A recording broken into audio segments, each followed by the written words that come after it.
તાનસેન શતાબ્દી ઉજવણી અંતર્ગત રાષ્ટ્રીય આઘા શ્રેણીનું વડોદરામાં ભવ્ય અને સફળ આયોજન। મહારાજા સયાજીરાવ યુનિવર્સિટીની ફેકલ્ટી ઓફ પરફોર્મિંગ આર્ટ્સમાં તાનસેન શતાબ્દી ઉજવણીની રાષ્ટ્રીય આઘા શ્રેણી શહેરના સાંસ્કૃતિક ઇતિહાસમાં સોનાના અક્ષરે લખાવા પાત્ર બની હતી। આ ભવ્ય પ્રસંગે પ્રખ્યાત શાસ્ત્રીય સંગીતકારોને અદ્ભુત પ્રસ્તુતિઓ અને વિવિધ રાગ રાગણીના અનોખા રંગોથી શ્રોતાઓ મંત્રમુગ્ધ બન્યા હતા।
तानसेन समारोह मध्य प्रदेश शासन का प्रतिष्ठा आयोजन है। इसको लगभग नहीं पूरे 100 साल से मध्य प्रदेश शासन मनाता हुआ आ रहा है और इसको ग्वालियर के आसपास कुछ स्थानों में हम लोग करते थे, लेकिन इस बार इसे 100वां साल होने के कारण पूरे देश में मनाने का प्रयास किया जा रहा है। उसी को ध्यान में रखते हुए ये देश भर में 4 स्थानों का सिलेक्शन किया गया है, जिसमें बड़ौदा भी एक है और इसके अलावा जयपुर, बनारस और खैरागढ़ में भी ये समारोह होना है और मध्य प्रदेश में भी बहुत सारी जगहों पे हम इस प्रोग्राम को कर रहे हैं। इसका मुख्य उद्देश्य ये है कि अब ग्वालियर तक सीमित नहीं रहना, हम विद्यार्थियों के बीच में पहुंचे, हम आम जनता के बीच में पहुंचे, इसी उद्देश्य को लेकर के बाहर।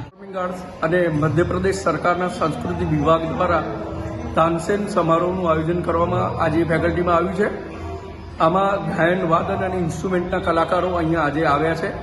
દેશના જે પ્રખ્યાત કલાકારો છે અહીંયા આજે એમની કલા પ્રસ્તુત કરવાના છે।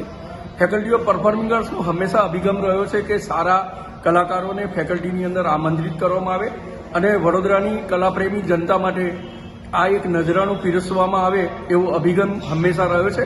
અને જ્યારે વડોદરા એ કલાનગરી તરીકે ઓળખાય છે ત્યારે ફેકલ્ટી ઓફ પરફોર્મિંગ આર્ટ્સનું દાયિત્વ બની જાય છે કે અહીંયા આવા સરસ કાર્યક્રમો થતા રહે અને આ કાર્યક્રમોની અંદર વડોદરાની કલાપ્રેમી જનતાને લાભ મળતો રહે અને આના કારણે ફેકલ્ટી ઓફ પરફોર્મિંગ આર્ટ્સના વિદ્યાર્થીઓને પણ બહોળો અનુભવ અને આ કલાકારોનો લાભ મળે એવી અમારી દર વખતની એક આયોજન હોય છે।